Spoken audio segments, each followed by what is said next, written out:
Hello दोस्तों, एक बार फिर से आप सभी का मोस्ट वेलकम। मिशन आरबीएससी आपके 4 तारीख के हिस्ट्री के महासंग्राम के लिए आपको रेडी कर रहा है हर टॉपिक के साथ। और अब हमारा नेक्स्ट जो 8वां टॉपिक है, इसके मोस्ट इंपोर्टेंट क्वेश्चंस हम क्लियर करने वाले हैं, जिसमें ऑब्जेक्टिव टाइप के रिक्त स्थान, वन लाइनर, बड़े प्रश्न सब कुछ हम कवर करेंगे। आइए शुरुआत करते हैं। पहला प्रश्न आपके सामने यहाँ पे दिया हुआ है, आराम से पढ़िए, आंसर देना है आपको कि मुगल काल में आईने अकबरी की रचना किसने की थी। अच्छी तरह से हम पढ़ चुके हैं भाई। अबुल फजल नाम का एक व्यक्ति था जो अकबर के 9 रत्नों में से एक था। तो कौन, आंसर क्या रहेगा इसका? अबुल फजल। इसने आईने अकबरी लिखी थी। मुगल काल के बारे में हमें पूरे उसके प्रशासन और उस समय की सारी चीज़ों की जानकारी हमें इसी आईने अकबरी से मिलती है। तो ये आपको याद रखना है भाई।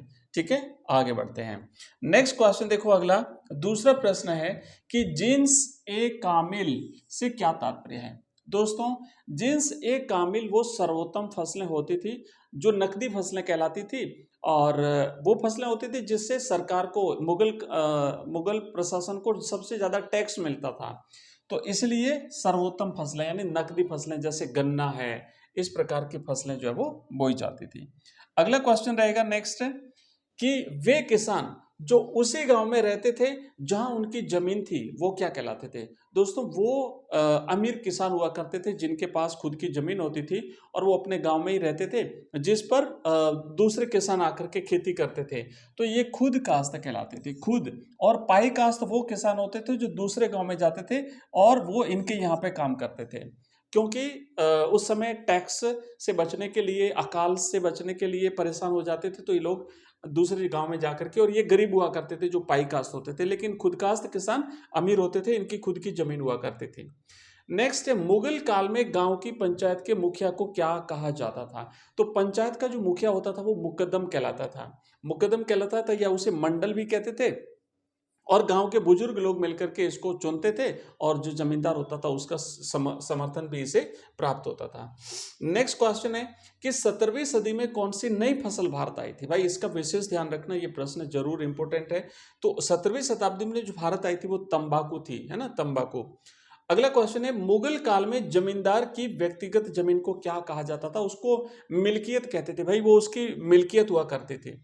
नेक्स्ट क्वेश्चन अपना अगला है कि जमा और हासिल शब्द किससे संबंधित है। भाई ये एक प्रकार का टैक्स हुआ करता था, राजस्व प्रणाली थी, जिसमें जमा तो वो होता था जो अनुमानित राशि तय की जाती थी, और हासिल वो होती थी जो वास्तव में जमा होती थी। तो ये भू राजस्व प्रणाली थी। नेक्स्ट, वह जमीन जिस पर हर साल खेती होती थी, जिसे कभी खाली नहीं छोड़ा जाता था, वो जमीन क्या कहलाती थी। तो उस समय आपको याद है ना, मुगल काल में ये 4 प्रकार की जमीनें हुआ करती थी।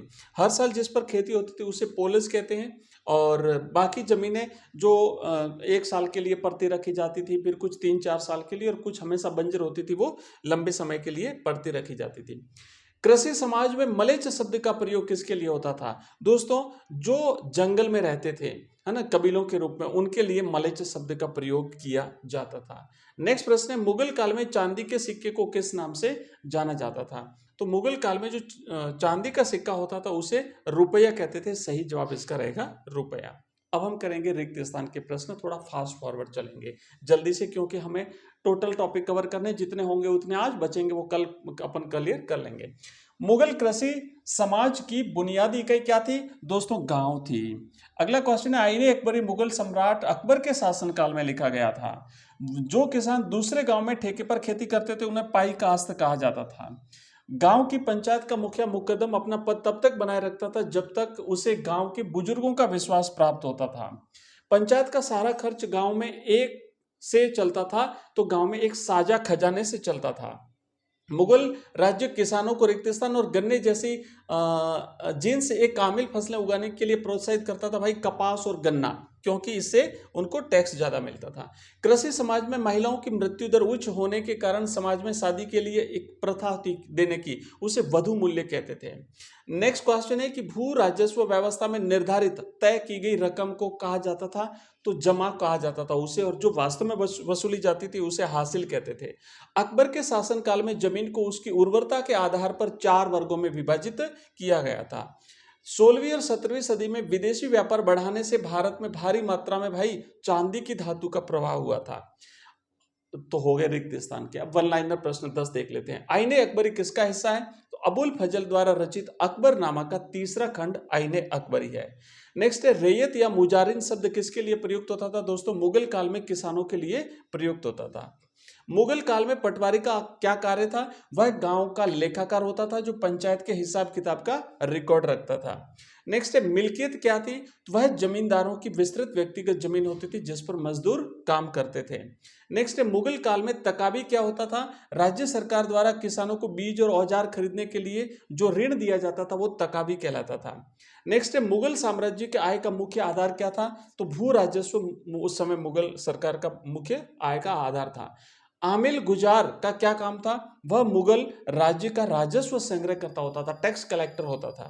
और नेक्स्ट प्रश्न है, मुगल काल में परोती जमीन से क्या तात्पर्य है? वह जमीन जिसे कुछ समय के लिए 1 या 2 साल के लिए छोड़ दिया जाता था ताकि वह उर्वरता वापस पा सके, उसे परोती कहते थे। ग्राम पंचायत में जाति पंचायत का क्या कार्य था? यह सुनिश्चित करना कि गांव के लोग अपनी अपनी जाति के हदों में रहे और विवाह संबंधी मामलों को सुलझाना होता था। मुगल दरबार में भेंट किए जाने वाले हाथियों को कहां से पकड़ा जाता था? उन्हें झारखंड और मध्य भारत के घने जंगलों से पकड़ा जाता था। तो दोस्तों इस प्रकार के हमने प्रश्न कर लिए। अब ये जो बड़े प्रश्न है उसके लिए हम नेक्स्ट क्लास में मिलेंगे। तो मिलते हैं अगली क्लास में, तब तक पढ़ते रहिए, मस्त रहिए। वीडियो को लाइक करिए, चैनल को सब्सक्राइब करिए, वीडियो को हाइप करिए दोस्तों। थैंक यू, धन्यवाद।